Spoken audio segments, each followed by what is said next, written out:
Tsaka ano na rin,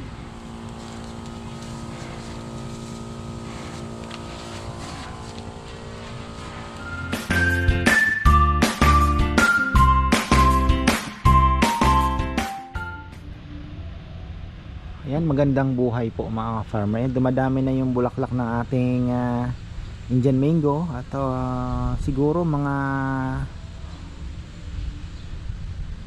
after 1 month may mga lalabas pa pong marami. Kaya lang marami po ang parang may insekto na kumain po ng mga dulo nung ano eh. Nakikita niyo yung mga brown brown na yan. Ayun oh, kahit yun doon. Dito sa kabila yung Indian mango, dami pong pumutol nung dulo ng mangga, no? Yung nilalabasan ng bulaklak. Hindi ko po alam kung may effect sa kanila yan or maganda yung epekto dahil kasi parang na trim mo siya. So ayun, tingnan natin. Speaking of trimming, may dala tayo dahil yung aagapan po natin yung ating bayabas doon na ayan na infested po ng aphids. So at white flies din. So ayun, kailangan po nating gamitin natin ang brudan. Ayan po, brudan. Mga bisita tayo. Normal na po yun, bigla-bigla may mga darating. At tayo naman po ay nagpapasalamat dahil ibig sabihin nakikilala, di ba? Yun nga lang, minsan may darating akala may lechon. Tayo po ay weekends lang at talaga pong hanggang dyan lang tayo. Hindi naman natin pwedeng araw-arawin yan. Unang-una malulugi na po tayo. At kahit naman po siguro magiging busy araw-araw, hindi rin po namin kaya ng aming mga lupang katawan, di ba? Mahirap po, kailangan po balanse. Kaya ako naman gusto ko malakihan na yung lugar, makapagdagdag ng ilang kubo pa, at magdadagdag na lang ako ng mga tao, magdadaglalakihan ng kusina. So kung baga maraming kalaban, damihan mo yung ammunitions mo, di ba? So ganun din naman, dumami yung ating servidora at the same time malakihan yung kusina, dagdag tao, malaking lugar, walang problema, kayang-kayang i-accommodate. Yung parking naman kaya pa nating luwagan yan. Worst come to worst, pwede pa nating isakripisyo ito kung talagang ano, di ba? Ayan oh, ilang sasakyan pa dito? 12? Kaya? Di ba? Pag ganun lang oh, kayang-kaya. So ayan, ito, magpupruning tayo. Lagay lang muna natin to dito. Ay, grabe po talaga yung ano na, talagang matindi na. Ay, ayan oh. Grabe ano. Tingnan nyo naman, kawawa oh. Tatanggalin na po natin yan. Halos kalbuhin natin to. Grabe, kawawa. Ang bayabas po, prone talaga. Lalabasan din naman yun. Actually, pabor naman yan sa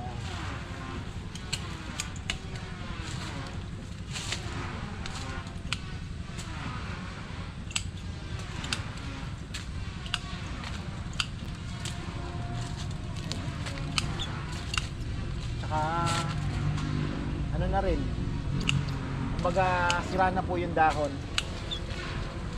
sira na yung dahon niya oh. Sira na yung dahon. Ito titira natin, ayan oh. Ayan yung i-sprayhan natin. Ito may bulaklak na.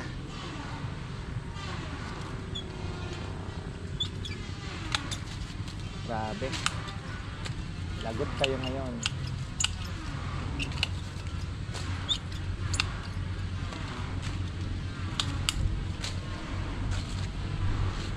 Matindi ito pwede pang i-save, wala pa gaano.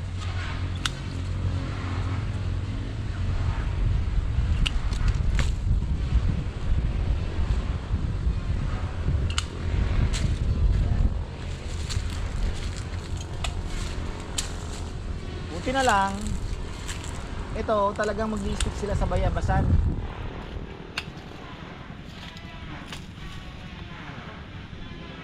Hindi ah. Yung doon sa taas hindi na masyado. Yung sa taas okay naman. Subukan natin to. Itong naandito. Ayan o. Tingnan natin kung kayang i-save. So ayan, nabawasan natin ng matindi. Oh, grabe na oh. Oh, namumuti na yung ano? Namumuti na yung ilalim. Grabe naman. Natin yan kung mapapatay talaga natin. Ito nga gusto ko ding i-prune. Ayan oh, ito ipupruning din natin kasi ano po ito eh. Tawag dito. Kokontrolin din natin ang pagtaas nito. Ang ating suha na hindi ako nasiyahan yung huling mga bunga niya. Hindi natin na may vermicast tayo. Lalagyan natin ng vermicast itong ilalim. Malalaman natin kung may epekto talaga sa quality ng prutas. Kailangan natin anuhin yan, i-prune din.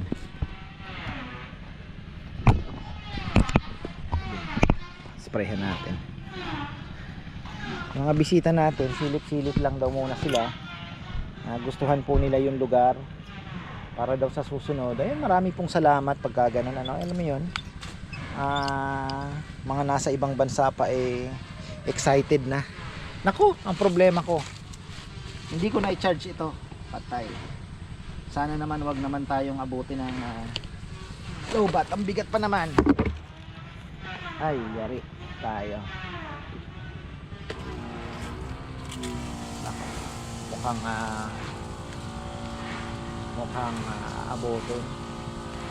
Mahina na.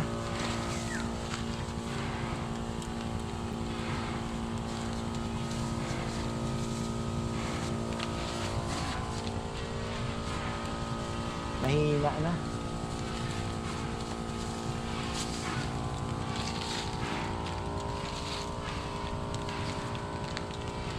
Yung sa lechonan, titirahin din natin yun.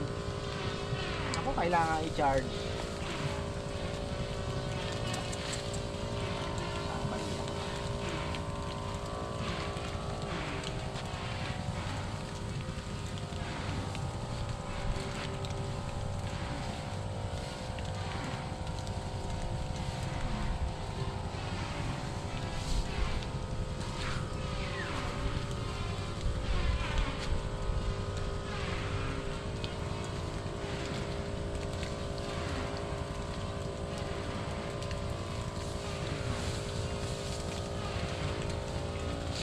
Itong insektong to, pag hindi nyo po, lumalabas po ito pag tag-init.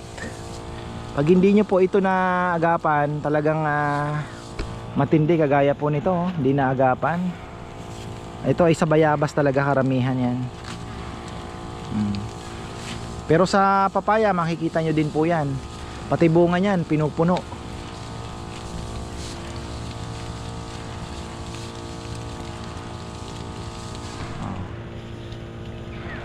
Kaalaman.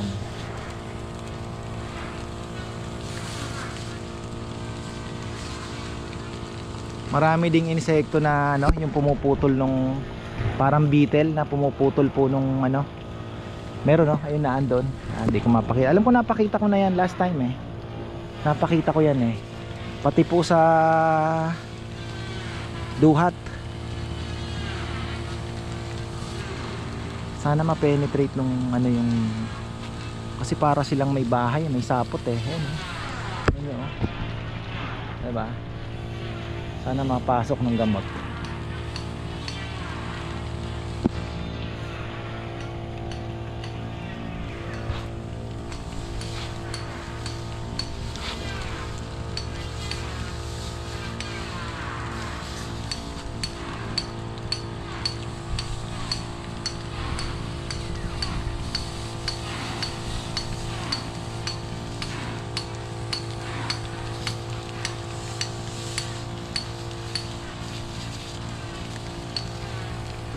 Tapos didiligan natin. Kaya lang nilipat na naman ni Kongkong yung hose. Nilipat ko na dito eh. Lipat na naman ni Kongkong. Dilig na lang tayo. Sana po mapatay natin ano. Babawasan yan.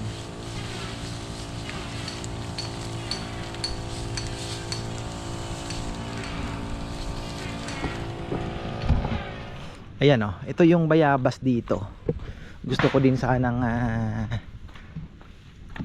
sprayan kasi meron na din po. Actually ang bayabas, kagaya ng sabi ko kanina, lapitin po yan ng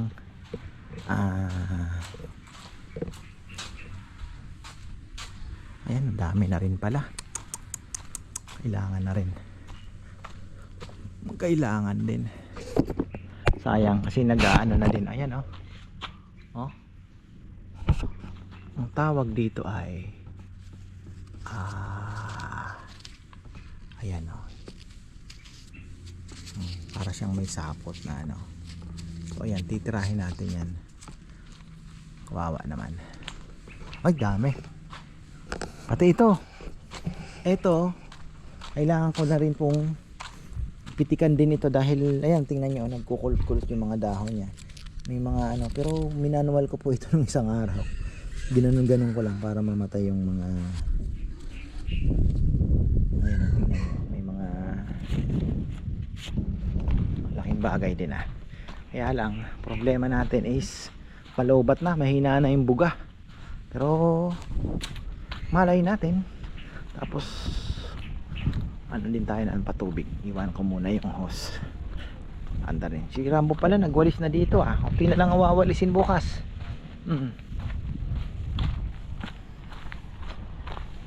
Sino ito? Bilis bah, muro.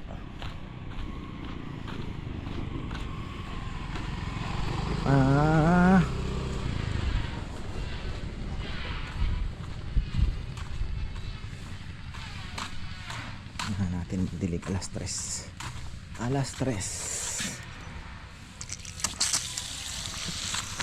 Ay,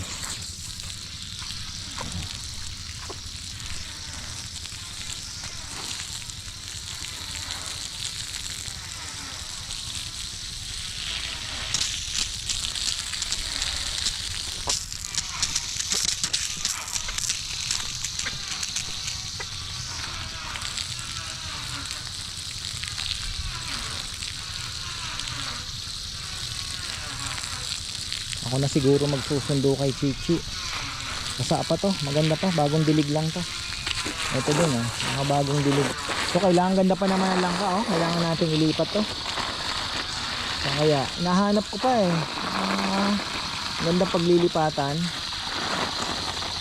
Busy kasi yung mga boys yun, tatanim ko po ito sa paso. Yan yung ating kiat-kiat. Paso ba?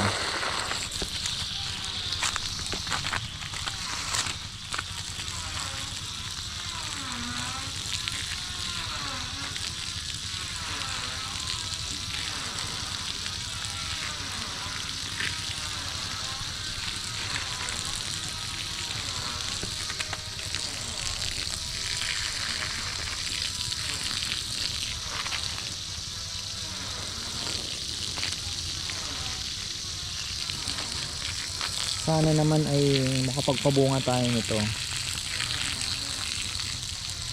Jaboticaba, Brazilian grapes.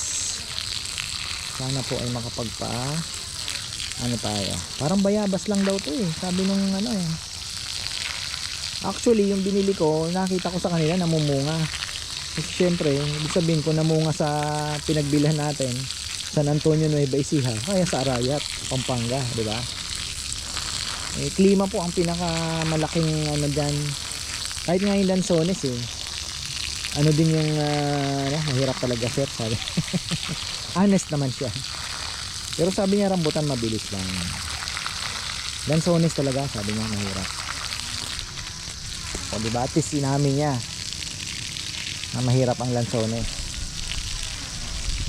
Kasi nung nagtanim ako ng Lanzones dito, binag ko, marami din po ang nag-message sa akin, ka-farmer, naku po, sabi niya, huwag kang pakasaya dyan.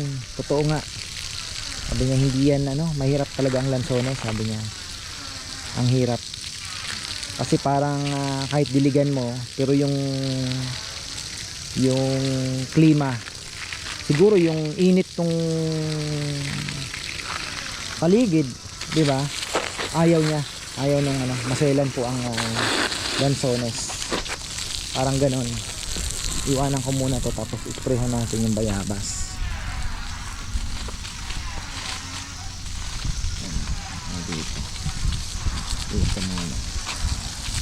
Sinasabi sa akin si Farmer Gilbert Cuevas na parang sprinkler nga naman ito ititrim natin yan tingnan natin kung napatay ba natin. Ha? Na? Papaya? Dali mo na doon.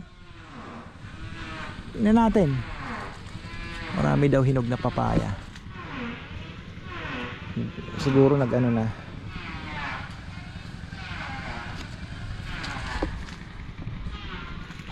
sana ay napatay natin. Yung mga itlog pa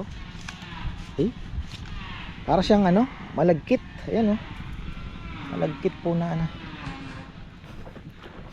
ayan itong mangga natin ay malapit na rin siguro yan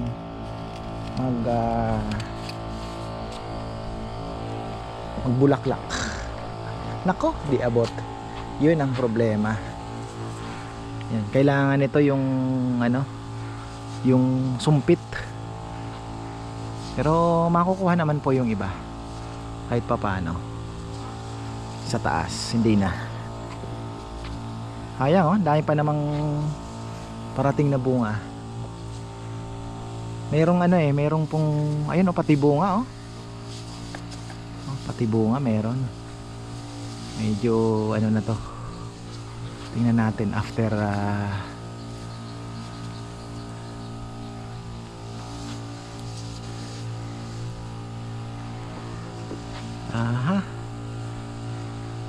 kailangan pag in-spray mo talagang maganda. Pati bunga pala meron na.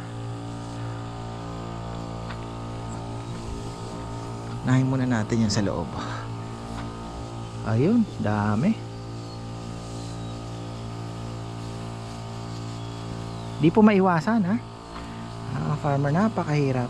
Pero ito kaya nyo tanggalin yan. Power spray na tubig. Matatanggal sila. Kaya lang lilipat lang po sa ibang, hindi sila napapatay. Madi-disturb lang.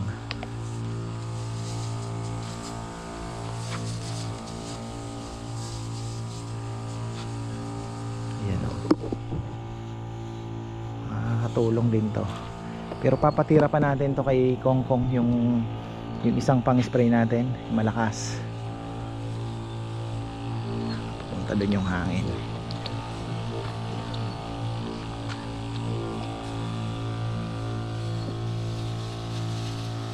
Infested na. May abo pa yan sprinklean ko din yung aking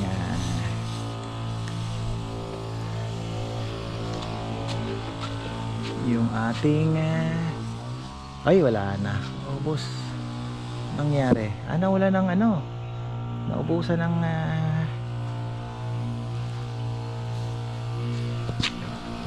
wala ng laman. Iuwi natin to ating avocado. Pitik-pitik lang.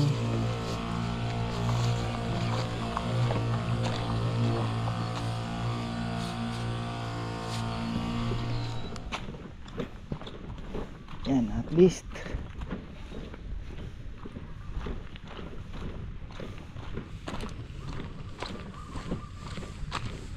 tayo po ay nakapag-spray ng konti. Kasi napapalitan yung nozzle nito. Yung nozzle nito pwede mo siyang yung parang padiretsyong ganon, kaya maaabot niya yung medyo mataas. Tapos may nakita na po akong bunga, parang holen. Nasaan ba yan? Tama, hindi ko natuloy.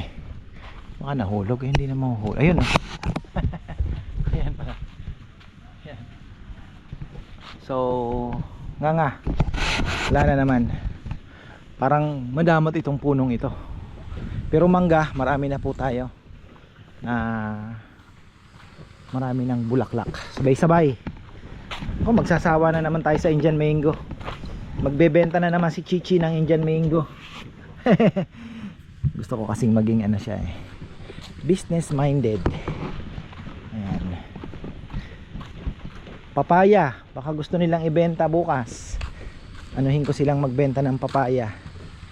Magbenta sila ng papaya bukas.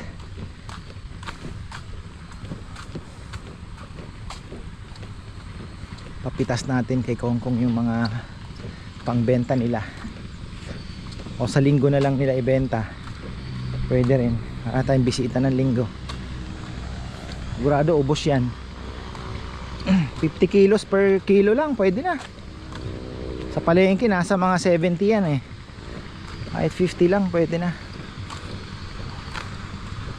Pakain ako ulit ng isda. Ay saya nila ang saya nila. Ang lalim ng tubig, saya sila. Shopee, ayan.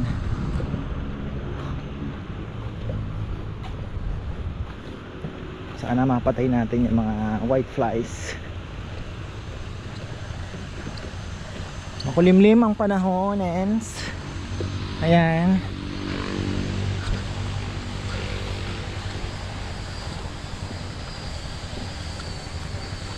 Ay, umalis na sila. Ako pa naman sana magsusundo. May kumon pala ngayon si Chichi. Friday, wala siyang tutor. Ayun, umalis na. Wala yung sasakyan. Ay, sasakyan. Problema na naman ako sa daga. Buisit na mga daga. Meron na naman, kaya pinaalis ko na po yung feeds dito. Pinalipat ko na doon. Tapos naglaso na po ako ng ilang araw. At marami nang nakuhang mga patay doon sa likod. Sana naman wala na. Forma pa naman Cardo ngayon. Pogi Sabi ko pa naman, bebenta na natin to. Ayan ganda, di ba? Ayan tingnan nyo yung mga para siyang beetle na malaki, yung kumakain po ng mga dulo nung ano natin, mangga. Buisit na mga yon. Ayan pinuputol nila. Ayan Ayan. Nakita ko na kinakain po. Actually yung avocado ko doon may tumira din. Buti na nga lang dito yung avocado natin hindi naman tinitira. Ang ating langka parang tumigil tuyo mga farmer.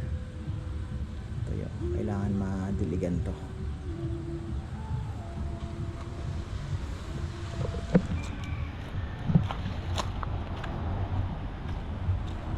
Gumaganda na yung ating avocado. At maglalabas na naman po yan ng mga dahon. Pagka medyo tumigas na po ito, lalabas na ng bagong dahon yan. So naanohan ko na pala ito kahapon ng nadiligan ko po ito ng may nitrogen, yung urea. At tingnan natin after ilang araw. Tapos ito din yung ating rambutan na nagdidilaw. So naglagay tayo ng nitrogen kasi mostly nitrogen po ang kulang. At tingnan natin after few next week dapat mag-green na po yan. Mag-green na. Para ibig sabihin na-address na natin. Kung hindi, zinc. Pwede rin pong zinc. Zinc deficiency. Yan. Ayan according to ano po yun. Mga nababasa natin. Tapos ito naman yung ating ilan pang abukadong hindi na ililipat. 3. Tapos rambutan 3. Itong mga nyog doon yan sa gilid lalagay natin. Yan. O yan, marami pong salamat mga farmer. Yan po ang ating update. At nagpapatubig ako. Ang sarap ng tilapia ang nahuli namin. Maraming salamat at magandang buhay.